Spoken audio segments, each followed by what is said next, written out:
Like, Jesus Christ. All right, welcome in, buddy. Latest episode of that SEC podcast brought to you by Twisted Tea and My Bookie. I'm your host, Michael Bratton, screaming at my cousin Shane over here, who goes by Big Orange Vols. What's up, buddy? Hey, man, what's going on? Oh, man, the portal is on fire, Shane. Anybody that missed it, go check it out. I had to do a live show on Saturday, Shane, just to recap what had really been going on Saturday. And all them rebels, Shane, they said, oh, you better get back on it because we're going to get some more. And they were right, Shane. Portal is on fire. How you doing, buddy?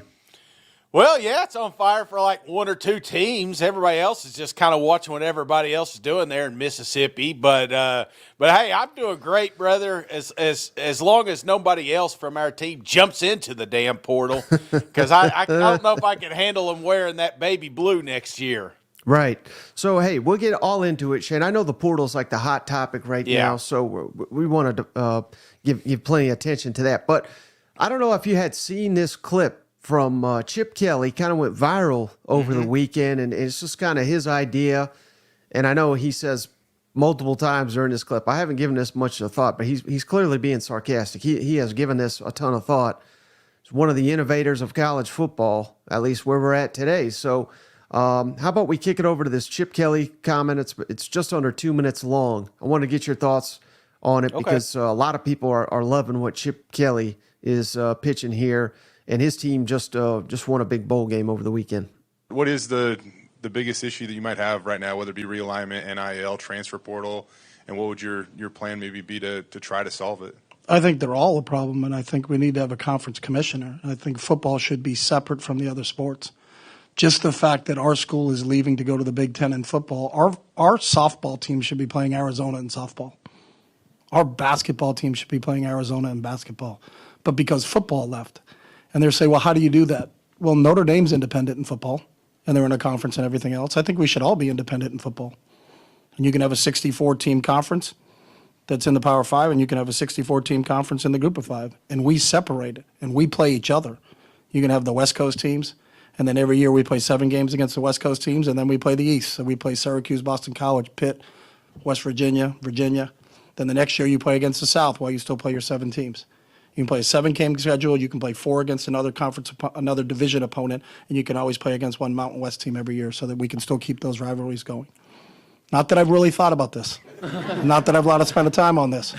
But I think if you went together collectively as a group and said there's 132 teams and we all share the same TV contract, so that the Mountain West doesn't have one and the Sun Belt doesn't have another and SEC has one and they have another, that we all go together.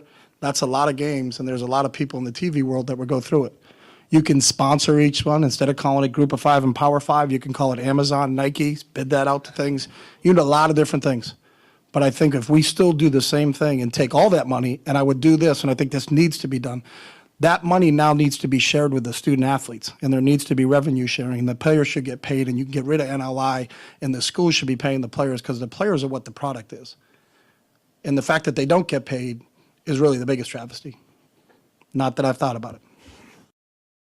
All right, Shane. So, hey, that's a lot of, some of it's unrealistic with particularly the TV contracts and things of that nature. But I like, the vast majority of what he's saying. It's time to break away from the NCAA that does nothing anyway. They don't enforce rules.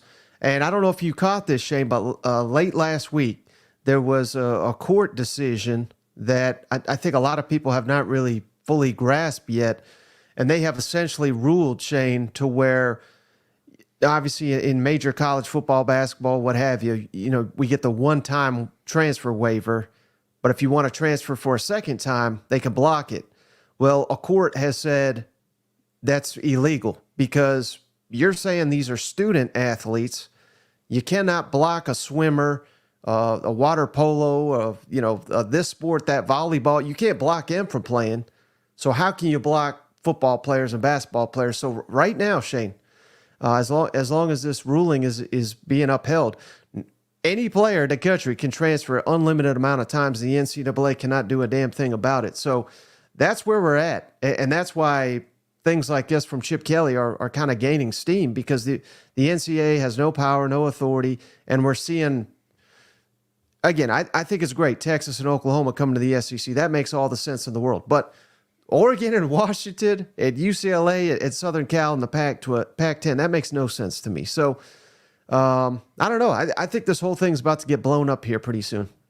Do you think that there should be a governing body, or do you think it should be left to the conferences? And I mean, because it seems like there needs to be some sort of mutual agreement among these Power Five conferences if any of this is going to take place. You know, I'm all for paying the kids, and I think that's where a lot of people are upset is with the NIL deals, but campuses making millions and millions of dollars off these student athletes.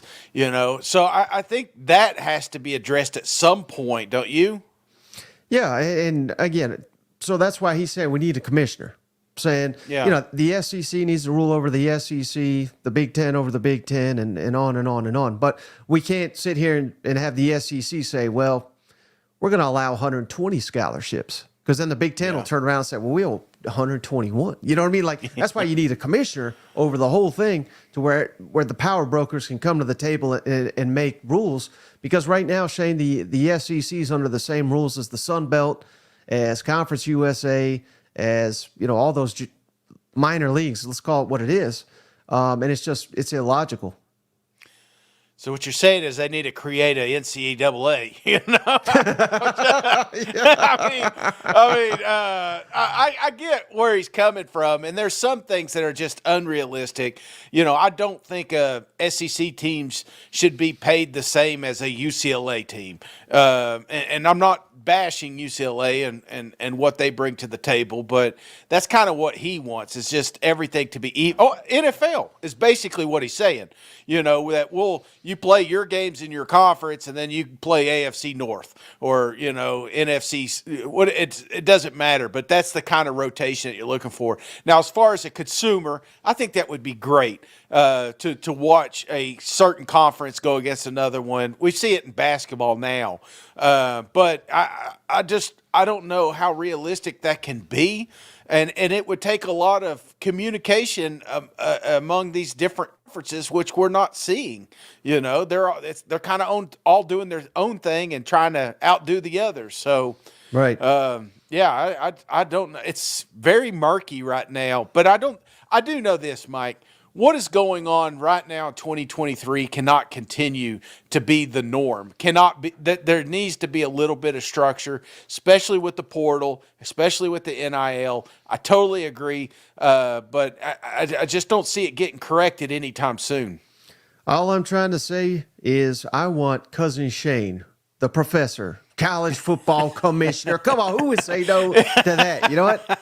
Absolutely, man. I tell you what,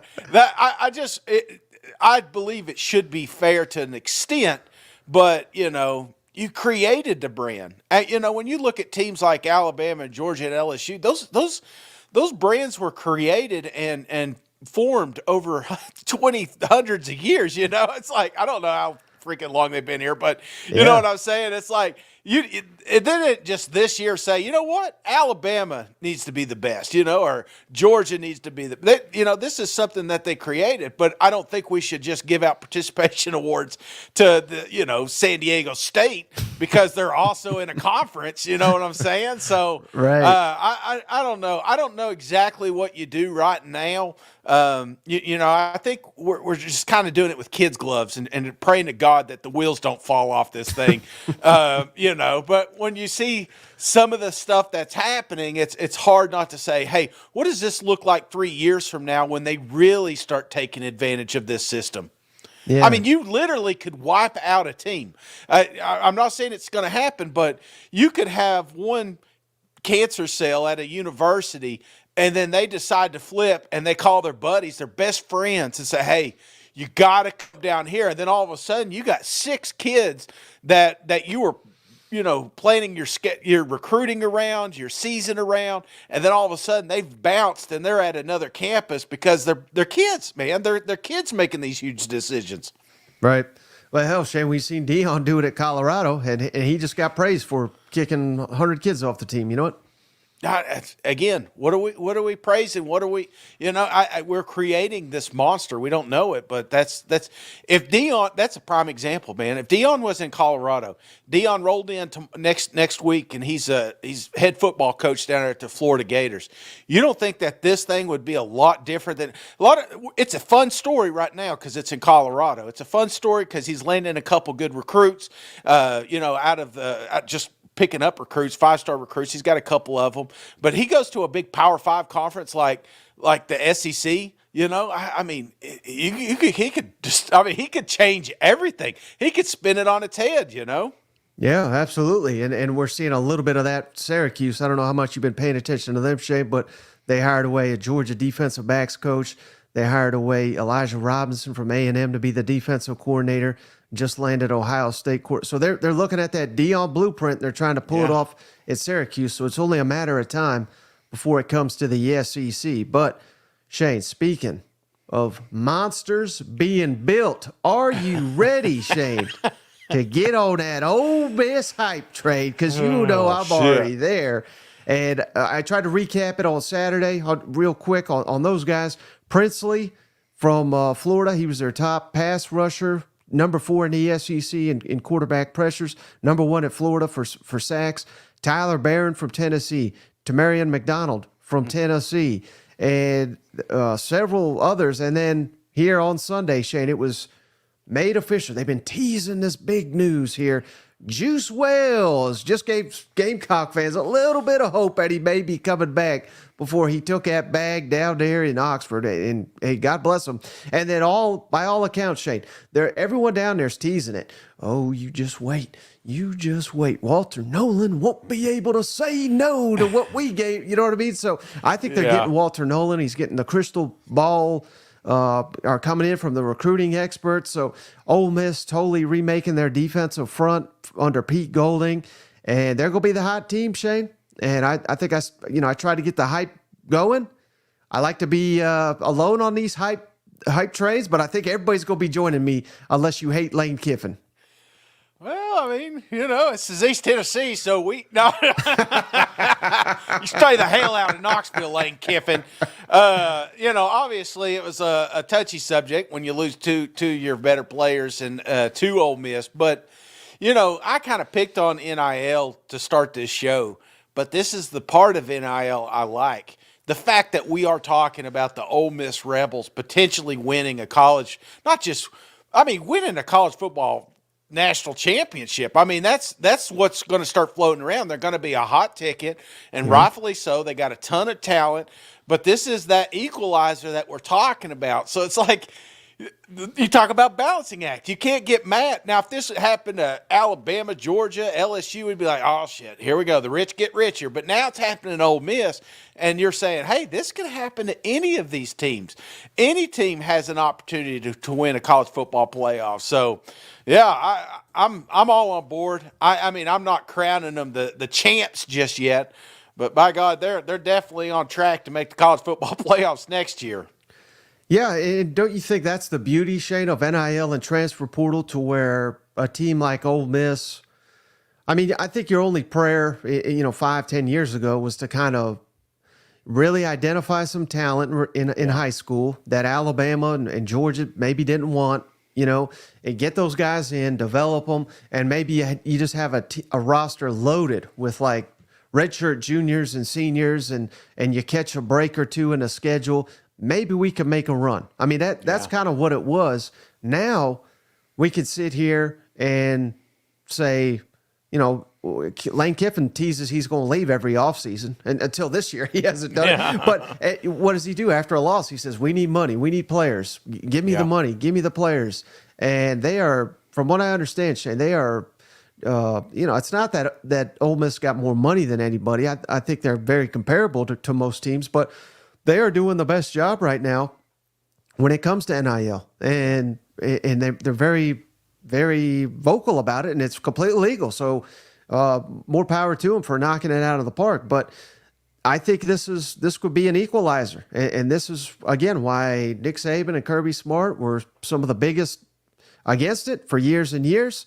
I got an interesting story I'll tell you about Oklahoma in just a second, but I love it because all of a sudden, if I'm an Ole Miss fan, it was, well, not if you're an Ole Miss fan, but I guess if you're the rest of the SEC, it was laughable to say Ole Miss can win a national championship. But if I'm an Ole Miss fan now, again, you're not going to be the favorites. I get it. But I think you can realistically see a path to the playoff.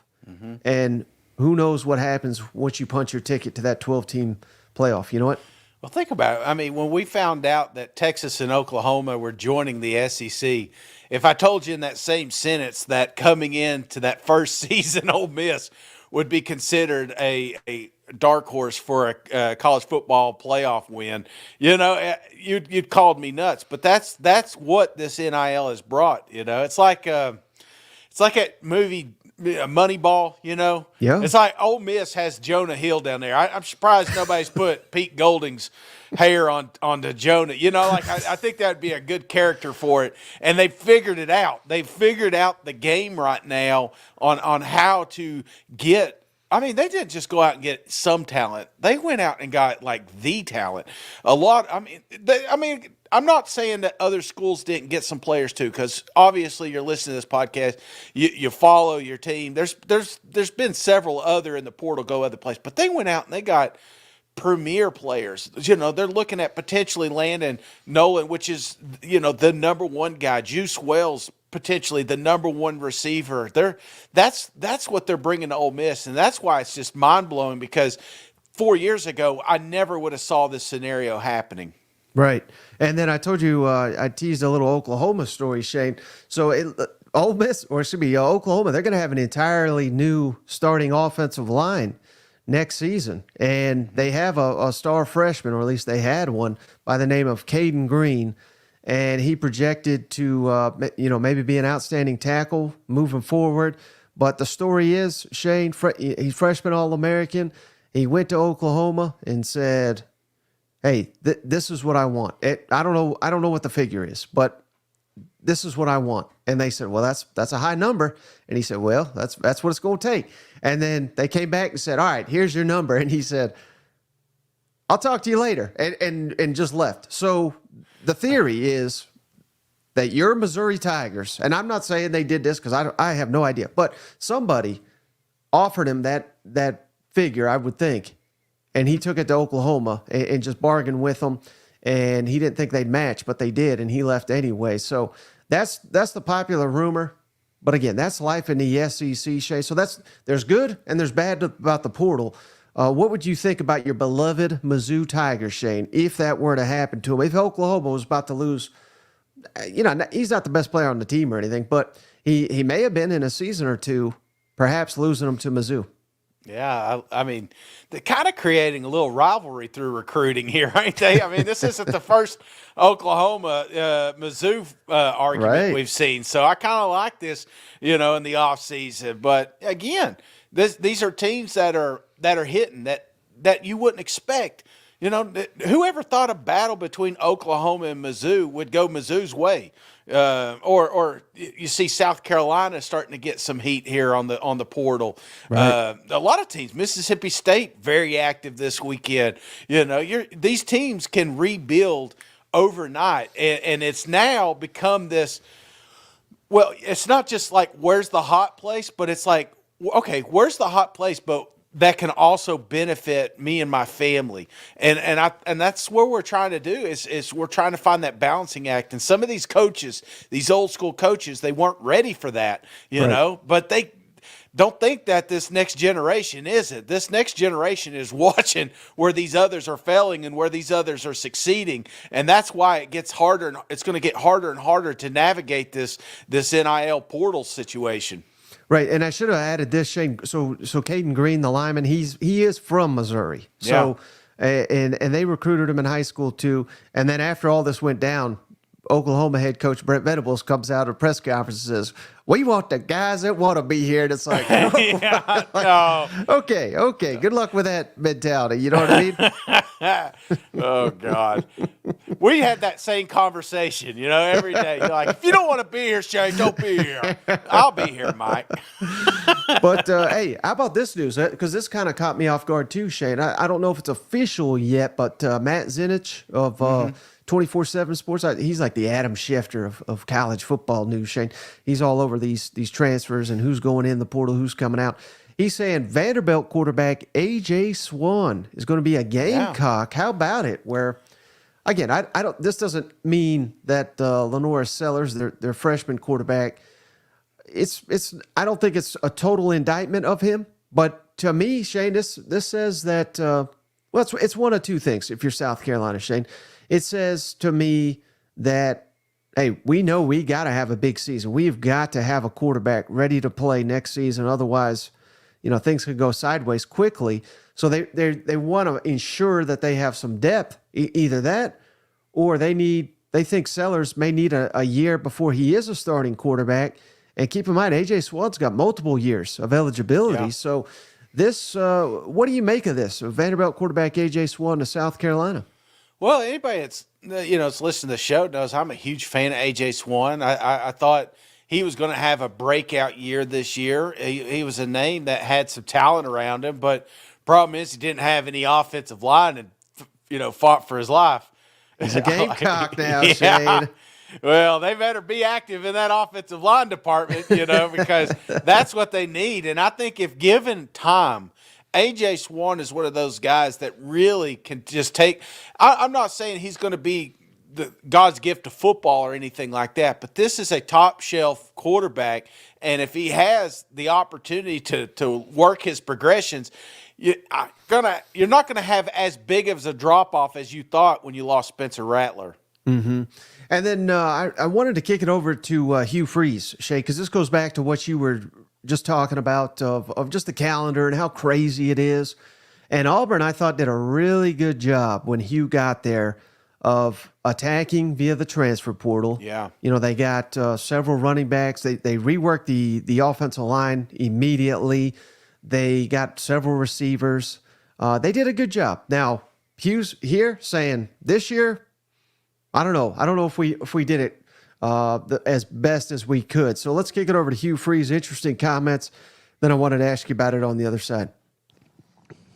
Hugh, the transfer portal, I know you can't go into specifics on who y'all are going after right now, but this early window at the time as it is, how do you feel like you guys have been able to handle that and trying to manage that, knowing that you also got high school recruiting and bowl prep and all that stuff? Don't think I've handled it very well, truthfully. We want to build this program through high school for the most part. Having said that, I don't know that you can ever isolate yourself into saying that's what's going to happen because you don't know how many you're going to lose at this time, if that makes sense. So you can plan to, hey, we're going to replace these 20 seniors with 20 high schoolers, but then all of a sudden you have 30 spots and you haven't recruited enough high schoolers for those spots, and obviously you have to go to the portal then. And I think our calendar is extremely messed up. I don't think it's good for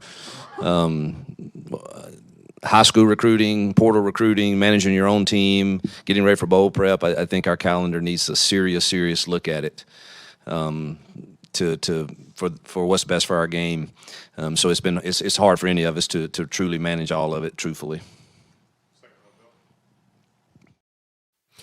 Yeah, so that's kind of an interesting comment, don't you think, Shane? Where you don't maybe you don't necessarily think about it like that, but a lot of coaches, they want to emphasize the high school recruiting. Yeah. Maybe we take 20 to 22 guys, and then we take 5 portal guys. But hell, if that's your plan, and then you got 8 guys that you just signed a year ago that hit the portal, all of a sudden your numbers are wonky. It's just, again, these guys are making a ton of money. I don't really feel bad for them, but it's just, you got to imagine it hurts the product at the end of the game, or the overall team, the locker room, everything, and how good they can actually make these teams year in, year out when you just never know who's going to be on the roster. It used to be you don't know if a guy's going to be here next season. You don't know if a guy's going to be here next week these days. That's true. That's true.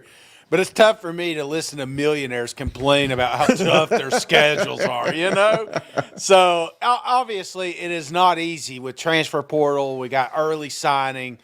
coaches leaving, coaches coming. We've got bowl game preps. There's a lot going on right now. Oh, and the holidays. You can only imagine. The family token on there, but. What if you said we were about to land someone, but I had to go out and get the wife a present? You know what I mean? Christmas right around the corner. Come on. We'd understand if it was you. You're like, okay, I get it. You do that, man. But again, here is a coach that is going to figure it out.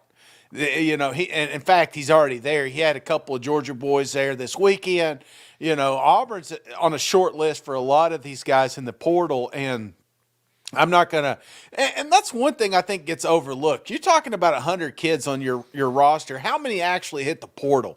A very small percent. So, recruiting is still going to be the base of your college football team. And I hate that it's kind of losing a little bit of its luster because of this portal, talk. But right. It's still very, very important part of the fundamentals of college football today. Right. This time of year, a couple of years ago, Shane, it was all about bowl prep, obviously, but high school recruiting. Yeah. That's what was all the attention was on. But now all the reports, all the news, it's all transfer portal. And, it's I think kind of Lane Kiffin saw it coming, obviously, and several others that have as well. And it's what the sport is, because you could sign some great high school talent, but by the time they're ready to play, they could be gone. Well, look who's having the most success at it right now.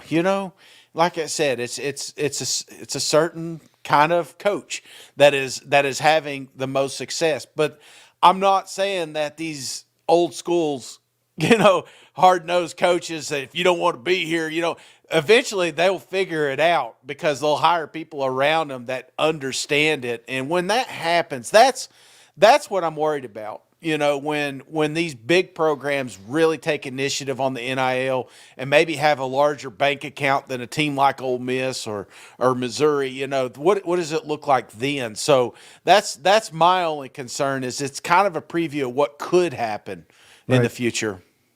Now, I don't know if you saw this, Shane, but I just wanted to, the audience, keep them up to date as possible.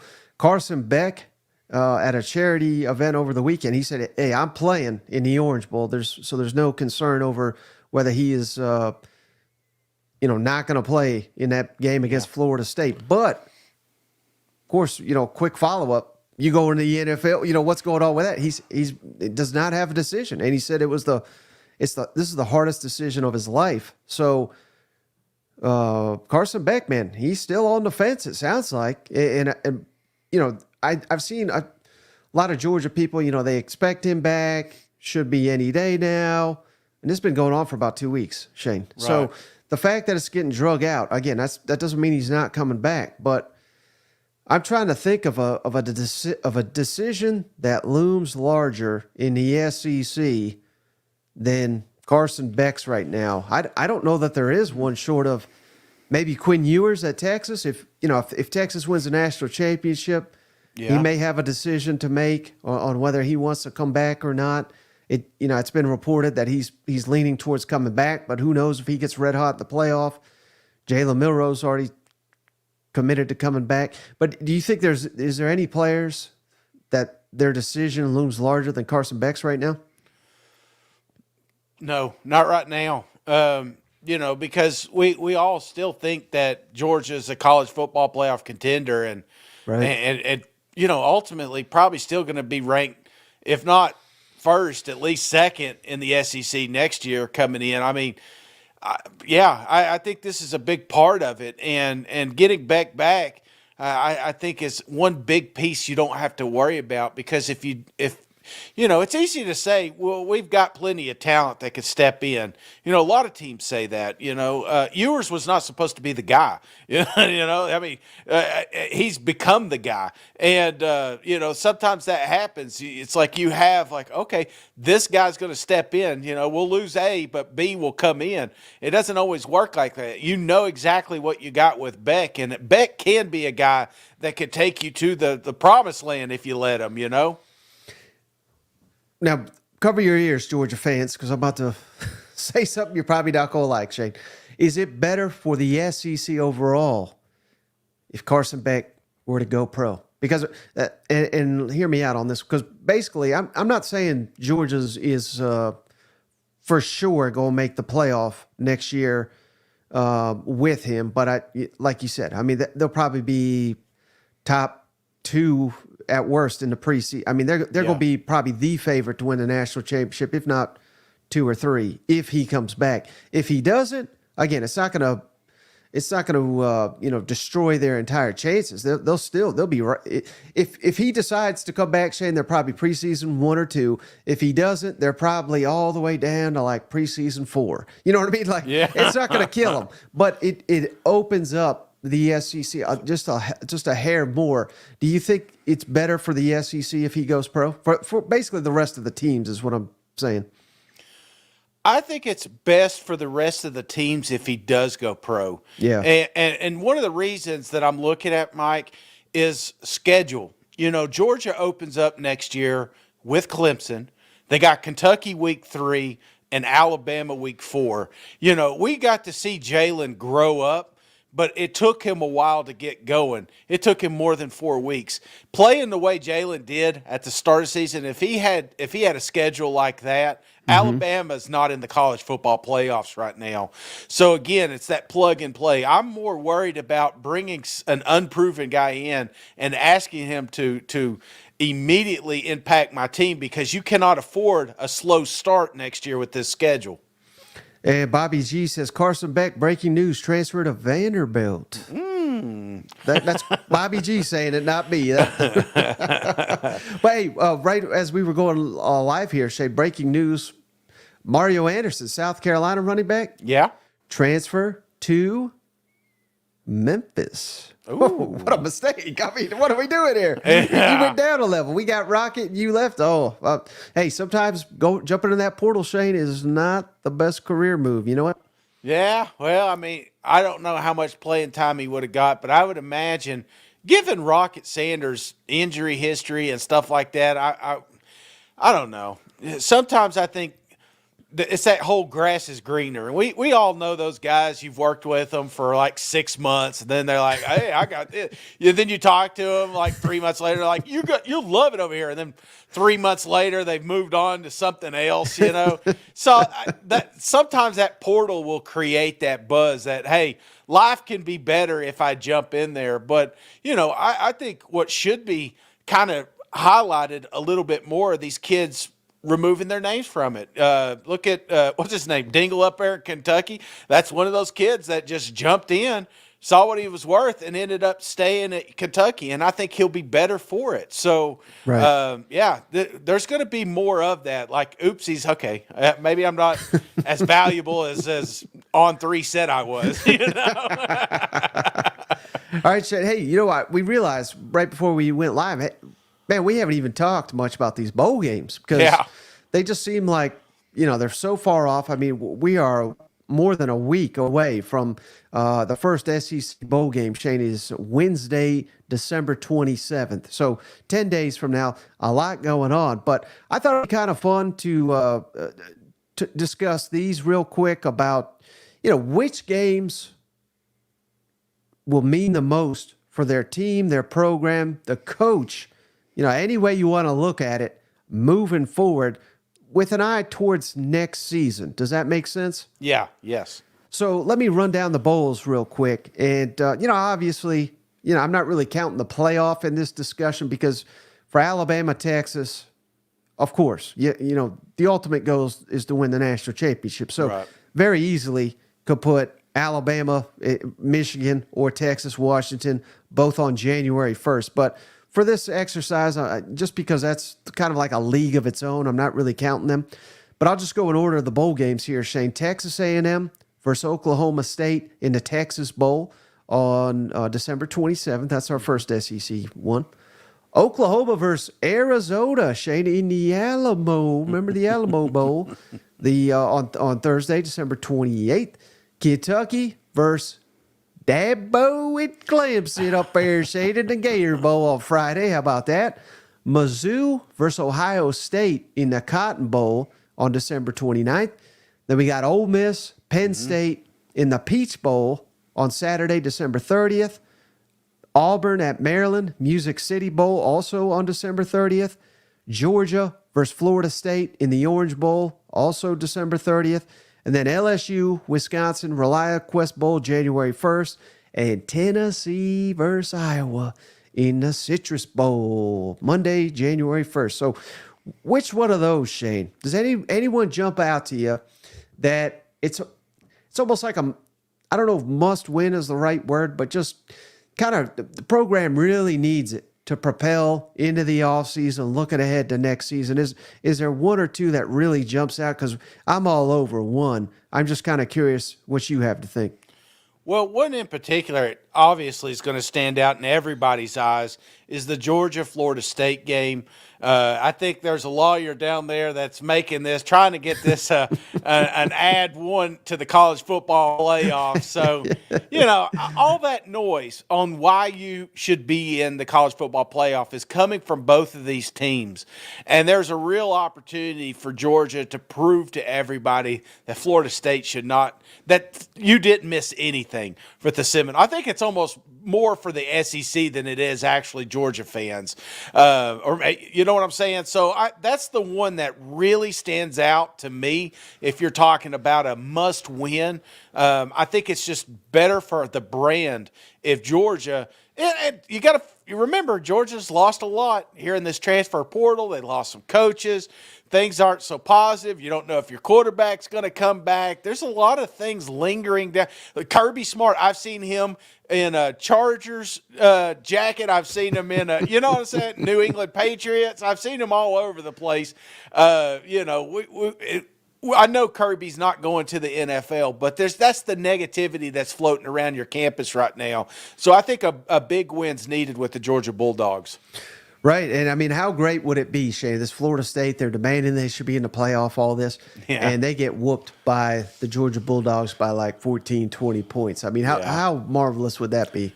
I would love it. I would love it to be like 28-0 in the first quarter, and we're just like, these damn guys thought they should be in the top four, Now, the one I got my eye on, Shane, I think this is maybe the biggest one for an SEC program. Yeah. You might call me crazy here, Shane. Mizzou versus Ohio State in the Cotton Bowl, because we have respect for Mizzou. Loyal fans here. They believe in their program. They believe in the moves they're making. I'm starting to believe too, Shane, that they'll be in the 12-team playoff conversation next season as well. But I think nationally they don't have the respect yet. I think people just think it's Alabama and Georgia down here and everybody else. When I think Mizzou was right on that same level. Had Mizzou hosted Georgia, maybe they would have been a different outcome for that game. Maybe had they played Alabama, I think there's you could argue Mizzou would have beat Alabama this year. They didn't play each other. But everybody knows Ohio State. And I think most people assumed Ohio State, Mizzou, mismatch, Ohio State's going to kill them. Not that I'm saying that, but I think some people believe that, Shane. If Mizzou's legit, if they're here to stay, I think winning nationally televised Cotton Bowl over Ohio State, I think that does tremendous things for Drink and his Missouri program looking ahead to next season. What's your thoughts on that? The kids call it street cred, Mike, and that's exactly what Mizzou would get beating Ohio State. And this is something you think Drink is trolling now, buddy. Wait till after a Buckeye win. He's going to remind the entire country that they should have been considered in the top four, brother. I mean, this is a team that is already building a resume, for the college football playoffs next year. Only 12 teams are going to get in. And you could put on the tape and say, hey, look, this program is legit. We're deep. We can beat anybody you put on that field. We just reload now. We don't rebuild. So right. I think you are 100% correct. In fact, when you asked me, this is the first one I went to, but I settled with the Georgia because I really think you would have went the opposite way of whichever one I went. Now, how about Tennessee versus Iowa in the Citrus Bowl, Shane? Because I think Iowa, well-coached team. We've all heard the jokes. Great defense, awful on offense. They don't get any respect, nor should they, with that league they play in and the brand of football they got. But if Tennessee loses, Shane, I'm going to have some serious questions about Josh Heupel. He's a one-hit wonder. 8-5 looks a lot different than 9-4 in my book. I think there's, again, we're not going to run a coach off for losing a damn Iowa in the bowl game, but I think there will be, I don't know, I think there'll be a long, long offseason for Heupel and company if they lose this game. What's your thoughts on that? Yeah, I mean, obviously you worry a little bit with this one because, when you're not in the college football playoffs. We've got kids that have transferred out. We've got kids declaring for the draft.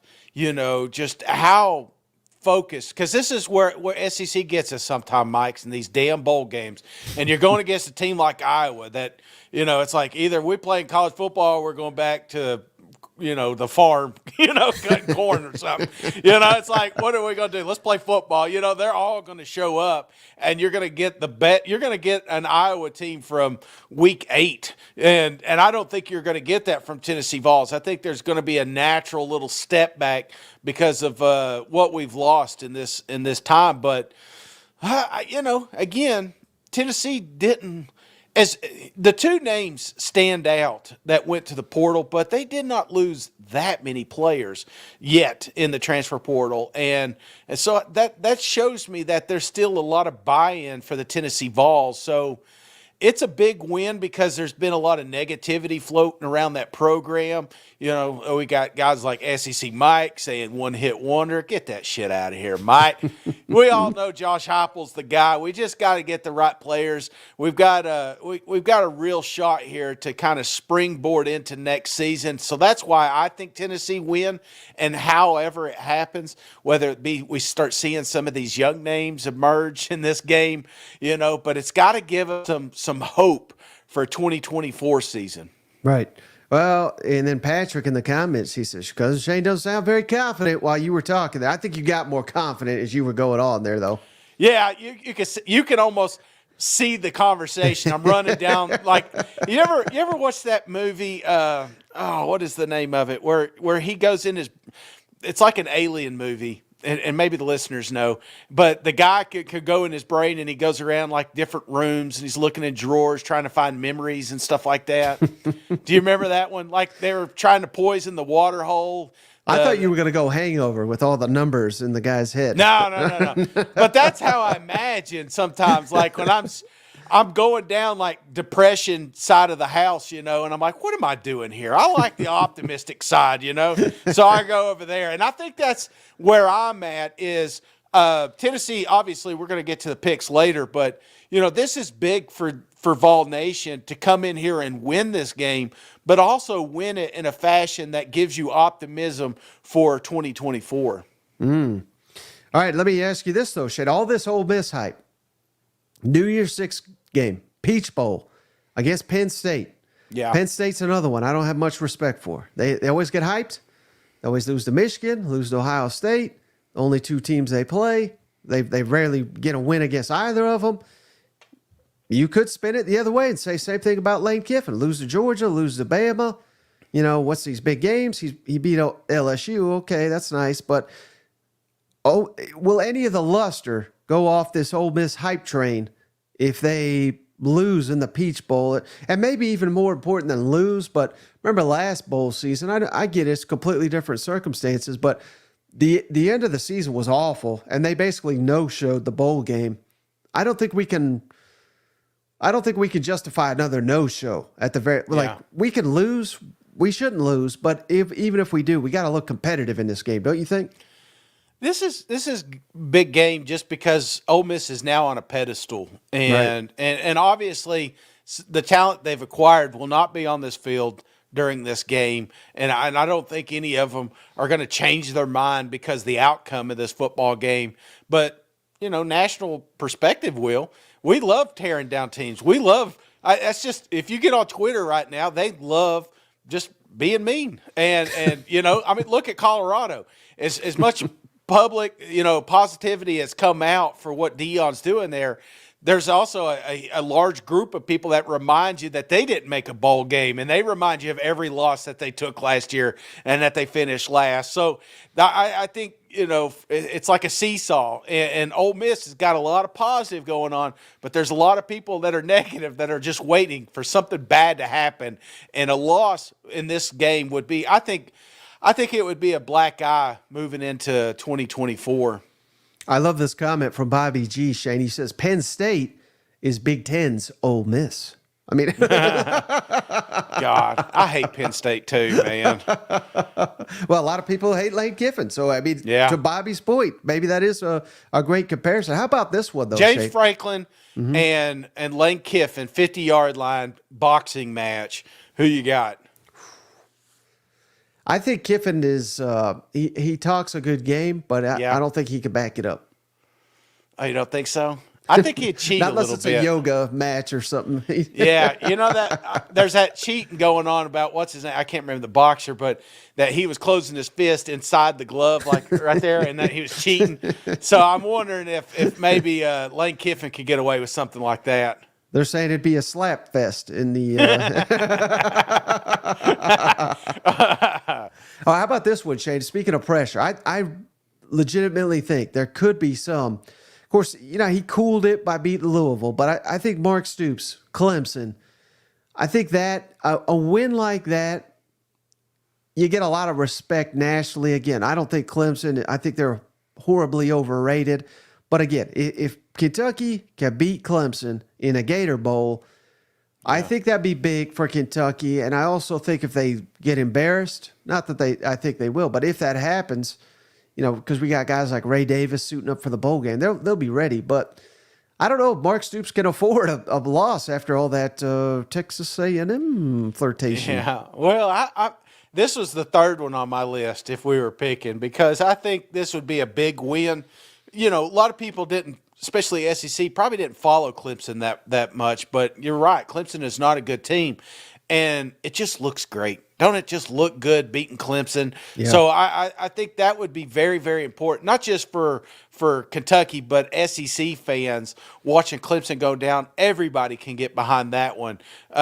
So can it happen? Absolutely. This is projected to be a very close game. I don't know. I don't know what it's going to look like. I don't know. I haven't done any research on Clemson and what they kept or what they lost, but that's another team that will be limping in to this bowl game. So I think that plays favor, and Mark Stoops needs a win. He just needs some positivity right now. He needs some, I said street cred. He needs a little Lexington street cred, saying, hey, man, we're going to win some more ball games down here. I ain't going nowhere. Yep. And then the only other one on my list, Shane, that I think, again, I don't know if pressure is the right word, but Oklahoma versus Arizona in the Alamo Bowl, their quarterback's already up and left. He went to Oregon. Their offensive coordinator up, and now he's Mississippi State's head coach. They're losing their entire offensive line. The defense is getting some playmakers back for the Sooners. But again, this will be an interesting game, Shane, because they're turning the page. Not new offense, but new play caller and a new quarterback, Jackson Arnold, who's a star freshman. He played a little bit this year, looked great. But this could let's say Oklahoma just destroys Arizona. And remember, they got beat by Mississippi State. I didn't follow them very closely, but they were ranked for much of the year. I think that's one of the best non-conference wins the SEC got this year was Mississippi State beating Arizona. So this is a quality team, but if Oklahoma was to beat the hell out of them and give us a little preview of what they're going to look like in the SEC, I think that would really help them moving forward. I don't think a loss kills them by any means, but I will be very interested in this game. What day is that game on again? This will be Thursday, December 28th. No other SEC bowl game, so I think that's big. You better believe I'll be watching it. Yeah, I thought it was alone, and I think that's important because there's going to be more SEC fans watching Texas, Oklahoma moving forward, to kind of have the spotlight to yourself. More eyes are going to be on it because we're all curious what kind of programs coming into the SEC. So this is kind of like a sampler an appetizer. You know what I'm saying? A blooming onion, if you will. So I think that's what's coming to the table here, and I think a big win would kind of catapult what they're going to be bringing into 24. So yeah, they can't afford to lose this game.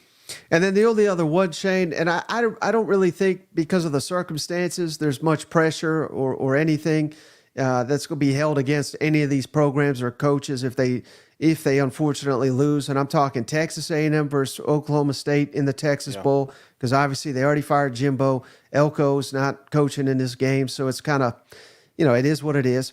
Auburn versus Maryland in the Music City Bowl. I think just getting to a bowl game, that was kind of the goal for year one.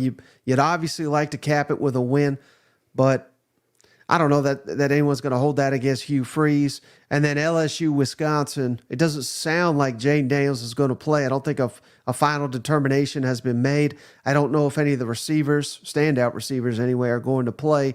And so if those guys don't play, it's kind of hard for me to really hold it against, because who knows what you're going to get. Would you disagree with any of those? LSU, Wisconsin, Auburn, Maryland, A&M, Oklahoma State, any of those that you'd put on your list? Not must wins, but I obviously must views. I like, Oklahoma State. They play next year, week 2 against Arkansas, Wisconsin, and is it Alabama? No, who's Wisconsin got? Alabama at Wisconsin, week 3. So again, early matchup. So we could kind of see a little bit of what they plan on playing, at least their style and stuff. So I mean, there is that intriguing side of it. And then what was the other one? Maryland. Auburn, in the Music City Bowl. Let's just kick their ass and get it over with, Nobody likes Maryland.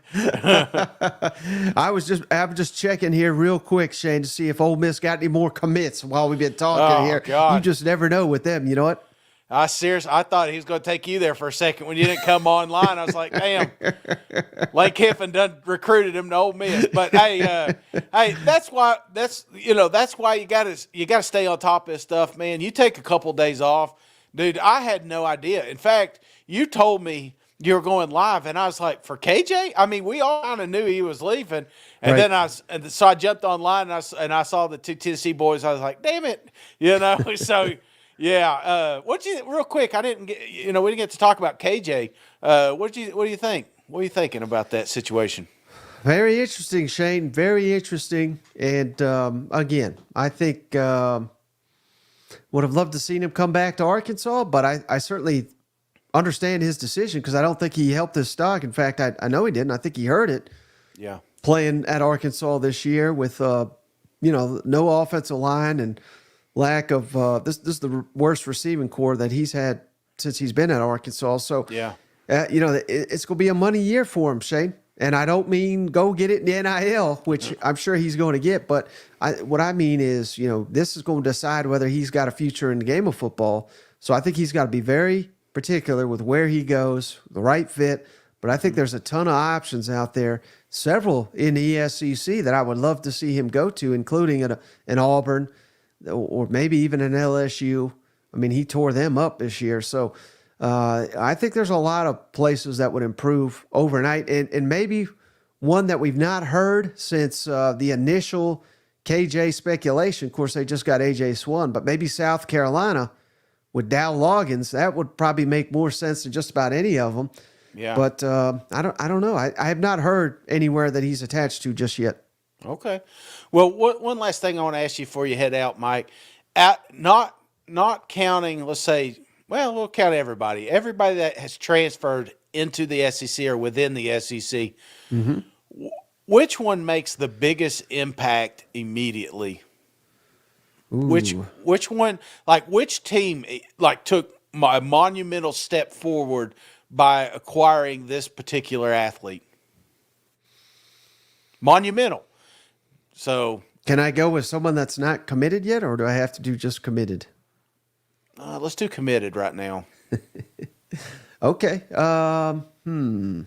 Because there's a couple, Shane, that are about to commit. That would be my answer, but I'm trying to think. All right. Well, who you thinking? Now you got me on. Can we do both? Yeah, we can do both. It's our show. We'll do both. You know us. I'm going to say Trevor Etienne to Georgia, because I think that's happening. I think that would be, you want to talk instant impact. Not only would that be great for Georgia, it'd break the hearts of a lot of Florida fans out there. So I think that's huge. I was going to say Walter Nolan, if he goes to Ole Miss, I think that's huge.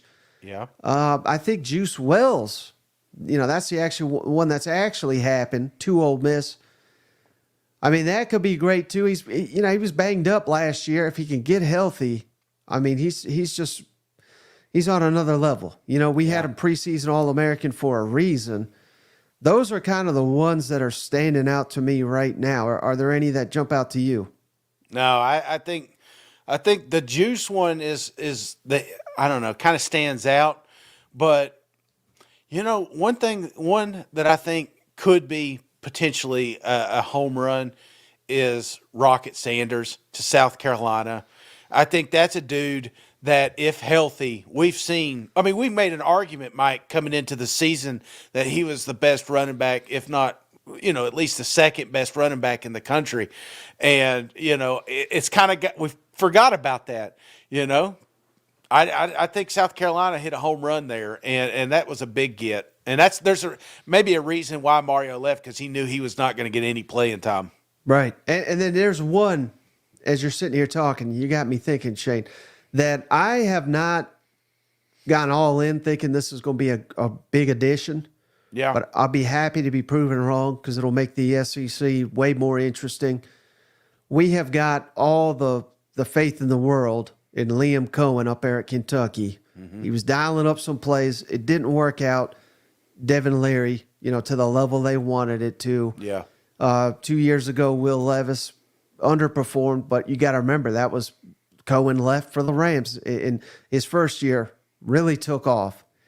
If they can get Brock Vandagriff, if they can unlock all that potential that he's got, and again, I don't know how you say what they should be even expecting, because we've not seen him in any meaningful action in college football. But if he takes off, if he's an instant impact, day one starter, and he's that 5-star that the recruiting rankings had him, I think we could be sitting here saying Brock Vandagriff was maybe the one that we didn't give enough credit to or attention to landing, because that could be a game breaker for Kentucky. All right, man. I do like it, because you think of these Juice Wells. I never thought about that at Ole Miss and what that could look like. And you talk about unlocking potential. What is, Mizzou locking down a cornerback, best cornerback in the country. What does that do to that defense? There's so many intriguing storylines coming out. One storyline probably going under the radar is Mississippi State landed 2 tight ends. Right. Did you see that? Last name Balls, 2 balls went to Mississippi State. How's that not a storyline yet?